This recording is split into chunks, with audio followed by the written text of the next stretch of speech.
Capítulo 14. Entendimento. Antonina, modificada, esfregava os olhos como quem não desejava acreditar no que via, mas, resignando-se à evidência, continuou. Compadece-te de mim. Lola, donde vens? Perguntou o infeliz. Não me induzas a lembrar. Não lembrar? Que condenado no tormento da expiação será capaz de esquecer? A culpa é um fogo a consumir-nos por dentro. Não me conduzas ao passado. Para mim, é como se o tempo fosse o mesmo. O inferno não tem horas diferentes. A dor paralisa a vida dentro de nós. É preciso esquecer. Nunca. O remorso é um monstro invisível que alimenta as labaredas da culpa.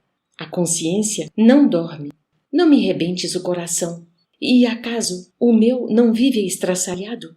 O diálogo prosseguia comovente e Antonina, genuflexa, explodindo em angustiosa crise de lágrimas, implorou com mais força. Não golpeis minhas feridas mal cicatrizadas. Não se rouba ao devedor o ensejo de pagar. Entretanto, por ti, gemeu o interlocutor, enredei-me no crime, amei-te e perdi-me. Trazias nos olhos a traição disfarçada. Oh, Lola, por quê? Por quê? E, ante o doloroso acento com que essas palavras eram pronunciadas, a pobre mulher suplicou mais triste. Leonardo, perdoa-me. Sofri muito. Enlouqueceste, é verdade, mas a perturbação que me atacou era mais lastimável, mais amargosa.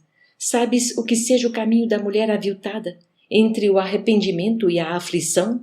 Meditaste algum dia no martírio do coração feminino, relegado à penúria e ao abandono? Refletiste alguma vez na desilusão e na fome da meretriz, desprezada e doente? Acaso poderás perceber o que seja a flagelação de quem espera a morte, sob o sarcasmo de todos, entre a sede e o suor? Tudo isso conheci. Matei, porém, por tua causa, tartamudeou o mísero, infundindo compaixão. Naquele tempo, alegou a infortunada, fiz pior, exterminei minha alma. Esposa, troquei o altar doméstico pelo mentiroso tablado do gozo fácil. Mãe, envileci o mandato que Deus me concedera, crestando todas as flores de minha felicidade. Pudeste, no entanto, realizar o reerguimento que ainda não consegui. Foste, em suma, feliz. Feliz? Bradou Antonina, semi-desesperada. Acusas-me de infiel quando, como tantos outros, te cansaste de mim, procurando outras novidades e outros rumos. Vi-me sozinha, enferma, aniquilada. Debalde, busquei afogar no vinho do prazer a horrível impressão do abismo em que me precipitara, porque, quando o desencanto e a enfermidade me relegaram à margem da vida, acordou-se-me a consciência, inculpando-me desapiedada. A morte recolheu-me na vala da miséria, como um carro de higiene pública reclama o lixo da sarjeta. Estarás habilitado a compreender meu sofrimento em toda a extensão? Por muitos anos vagueei aflita, como ave sem ninho, refugiada no espinheiro de dor que cultivara em mim mesma. Esmolei proteção junto daqueles que me haviam sido afetos estimulantes da juventude. Ninguém se recordava de mim. Não me cabia recolher uma gratidão que eu não semeara, até que um dia Antonina passou a destra pela fronte pálida, como se evocasse velhas recordações fortemente trancadas na memória. Seu olhar adquirira a assustadiça expressão dos enfermos que a febre torna dementados. Findos alguns instantes, exibiu no rosto a surpresa de quem se banha num relâmpago de luz. Parecendo haver encontrado a imagem que ansiosamente procurara, continuou, até que um dia senti que me chamavas com pensamentos de carinho e de paz. Rememoravas alguns traços elogiáveis de nossa vida, recompondo na lembrança as festas que organizávamos em favor dos combatentes mutilados. As tuas divagações, arrancando ao pretérito as raras reminiscências felizes que poderíamos identificar, caíram sobre mim como bálsamo refrigerante.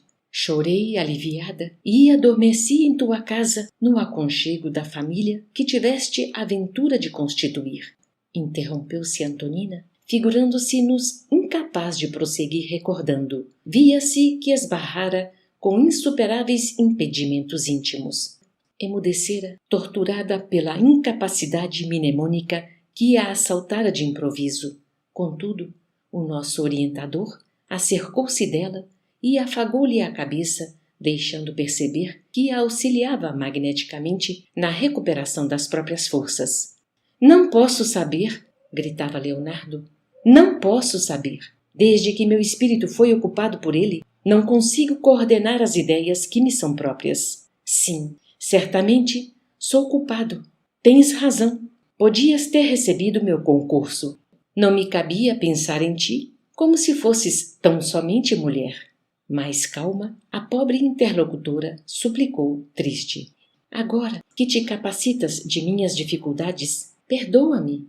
Não me move outro desejo, senão o de renovar-me. Sofri muito, aprendi duramente. Peço a proteção da divina bondade para todos aqueles que me não compreenderam e procuro sinceramente esquecer as ofensas que outros me assacaram, como desejam sejam esquecidas as ofensas que pratiquei contra os outros. Não me reconduzas, pois, ao passado. Compadece-te de mim.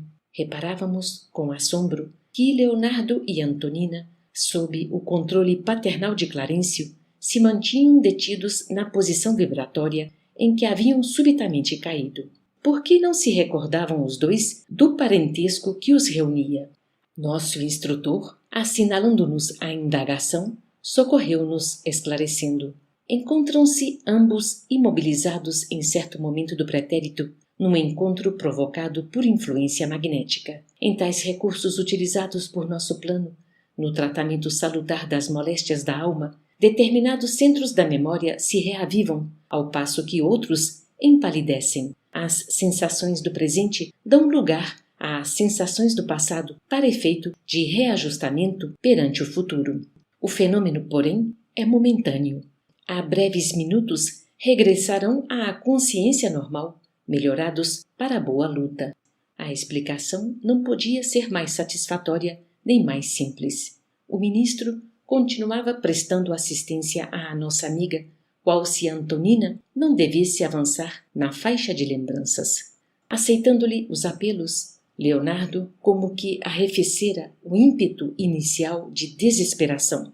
Fitava-a agora quase que piedosamente, mas, longe de albergar qualquer sentimento positivo de ordem superior, arrancou do próprio íntimo nova onda de cólera que lhe tingiu a máscara fisionômica. Cerrando os punhos, bradou desvairado. Sim, sim, entendo-te. Foste suficientemente infeliz. Mas por que trago comigo o fantasma dele? Ter-se-á convertido num demônio intangível para arrasar-me a existência? Estaremos no inferno sem saber, agarrados um ao outro? Viverei dentro dele, quanto ele vive dentro de mim?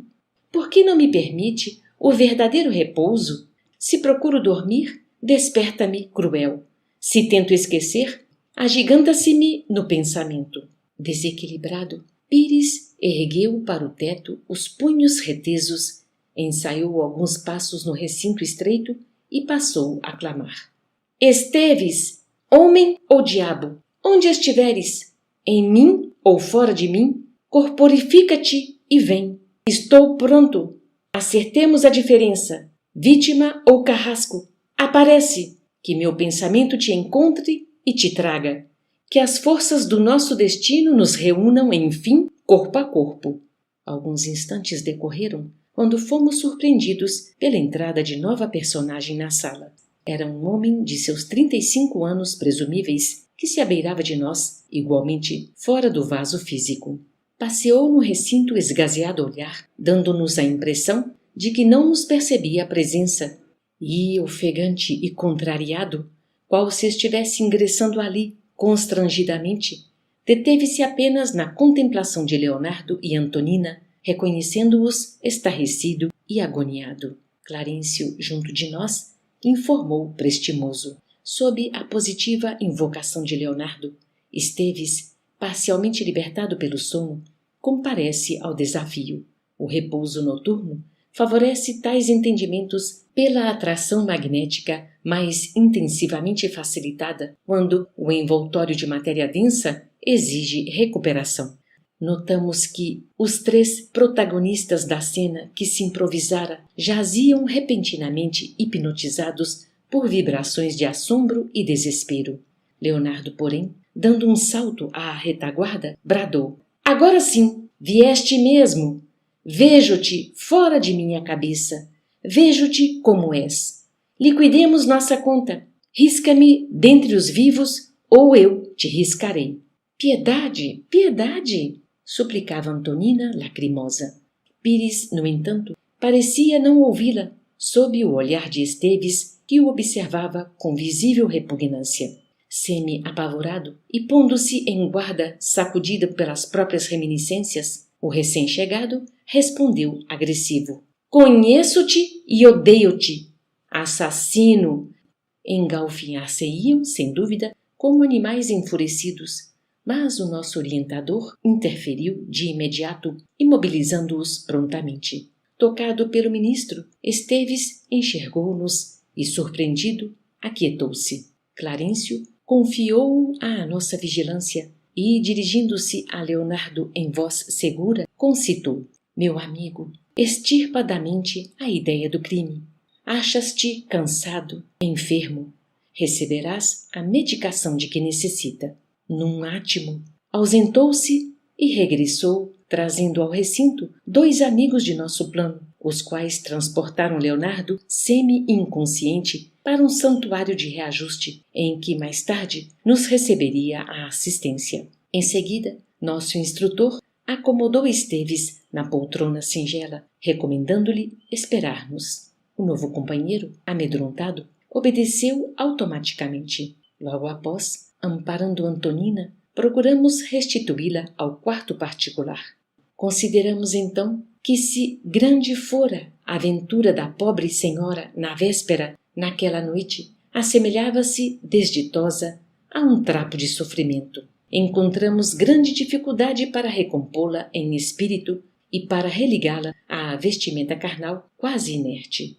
Revelava-se imensamente confrangida. Por mais de 2 horas mereceu-nos especial atenção. Somente depois de considerável esforço de Clarencio conseguiu refazer-se. Vimo-la acordar, exausta e entontecida.